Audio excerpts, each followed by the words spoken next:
જી Tata steel, BCl India.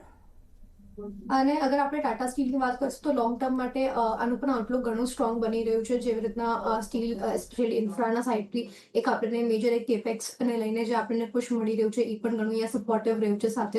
અને જે રીતના કંપનીને ઓર્ડર બુક મળી રહ્યા છે એ પણ આપણું શું લોંગ ટર્મ માટે ઘણું ફેવરેબલ છે. સાથે જ અગર આપણે કંપનીના ફાઇનાન્શિયલ્સ જોશું તો ફાઇનાન્શિયલ્સ ફ્રન્ટ પર પણ કંપનીએ લાસ્ટ ક્વાર્ટર પણ કંપની વડે ઘણો સારો હતો અને સાથે મેનેજમેન્ટે પણ ઘણું ઓપ્ટિમિસ્ટિક કમેન્ટ્રી આપણને આપી હતી આગળના પ્લાન્સને લઈને.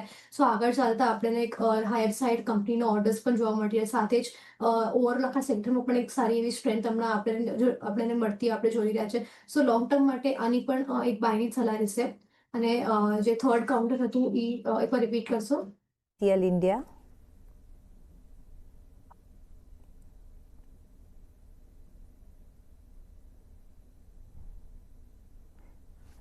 BCl India. અગર આપણે બીસીએલ ઇન્ડિયાની હમણાં વાત કરશું હાલમાં તો જેવી રીતના કંપનીનું હમણાં ઓપરેશન્સ ચાલી રહ્યું છે. સો એના ધ્યાનમાં રાખતા મને લાગે છે થોડું નિયર ટર્મ માટે આપણે હમણાં થોડું આ વેટ એન્ડ વોચ કરજો આ સ્ટોકના અંદર. કેમ કે જે રીતના કંપનીના માર્જિન્સ આપણે જોઈએ છે મને માર્જિન થોડા સસ્ટેન નથી લાગી રહ્યા. અને પાછલા ક્વાર્ટર્સથી જે ટ્રેન્ડ છે થોડું અનડિફાઇન્ડ અને અનસર્ટન રહ્યું છે કંપનીના માટે.